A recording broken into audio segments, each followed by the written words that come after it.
গাজার এমন পরিস্থিতিতে হতবাক বিশ্ব মানবতা, সেই সঙ্গে ইসরায়েলকে এমন বর্বরতার জন্য ধিক্কার জানিয়েছে বিশ্ববাসী। বাংলাদেশের বিভিন্ন শ্রেণী পেশার মানুষ এমন নিষ্ঠুর হত্যাকাণ্ডের নিন্দা জানান।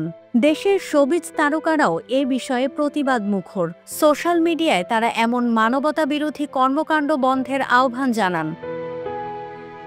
ফিলিস্তিনের ওপর ইসরায়েলের বর্বরতা সীমা ছাড়িয়েছে। নির্বিচারে হামলা চালানো হচ্ছে দেশটির অবরুদ্ধ গাজা শহরের ওপর, যেন লাশের সারি। আহতদের চিৎকারে ভারী আকাশ বাতাস। গাজার স্বাস্থ্যমন্ত্রী বলেছেন, গত 24 ঘন্টায় ইসরায়েল গাজাপট্টিতে এত ভয়ানক বোমাবর্ষণ করেছে, এতে 86 জনের বেশি ফিলিস্তিনি প্রাণ হারিয়েছেন, 280 জনের বেশি গুরুতর আহত হয়েছে। অন্তর্বর্তী সরকারের যুব ও ক্রীড়া উপদেষ্টা আসিফ মাহমুদ সজীব ভুইয়া ইসরায়েলি সেনাবাহিনীর মানবতা বিরোধী কার্যক্রমের প্রতিবাদ জানিয়ে গাজাবাসীর প্রতি সহমর্মিতা জ্ঞাপন করেন। তিনি বলেন, আজ যখন আমরা এখানে জাতীয় আন্তর্জাতিক ক্রীড়া দিবস উদযাপন করছি, তখন আমাদের পুরো পৃথিবী মানবতার একটি কলঙ্কজনক দিন দেখেছে। গতকাল গাজায় ইসরায়েলি বাহিনী বর্বর হামলা চালিয়েছে।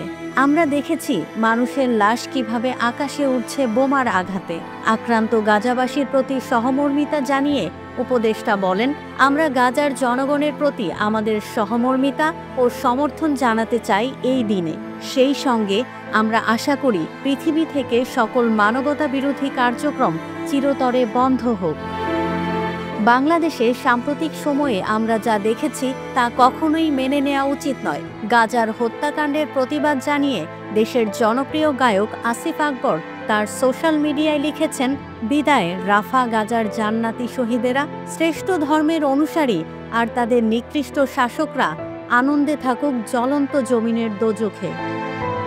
জনপ্রিয় অভিনেত্রী জয়া আহসান লিখেছেন, দক্ষিণ গাজায় ইসরায়েলি সেনারা 15 জন জরুরি চিকিৎসাকর্মীকে হত্যা করেছে। গাজায় যে নিষ্ঠুর আর হৃদয়হীন গণহত্যা ইসরায়েল চালিয়ে আসছে, এটা তারই অংশ।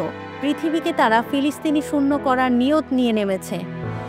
অভিনেত্রী তমা মির্জা তার ফেসবুকে গাজায় ইসরায়েলি হামলার একটি ছবি পোস্ট করে লিখেছেন, এটা গোটা মুসলিম দেশের মুসলমানদের শাহাদাতের চিত্র।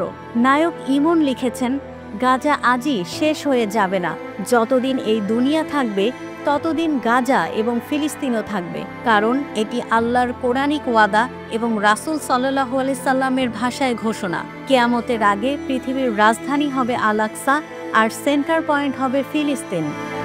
প্রতিদিন লম্বা হচ্ছে লাশের মিছিল, যাদের অধিকাংশই হচ্ছে নারী এবং শিশু। বর্বর ইসরায়েলের এই চরম মানবতা বিরোধী কর্মকাণ্ডের প্রতিবাদে সাধারণ মানুষ প্রতিবাদ জানালেও বিশ্ব নেতৃত্ব নিশ্চুপ, যেন এই ধ্বংসযজ্ঞে তারা মৌন সমর্থনই দিচ্ছেন।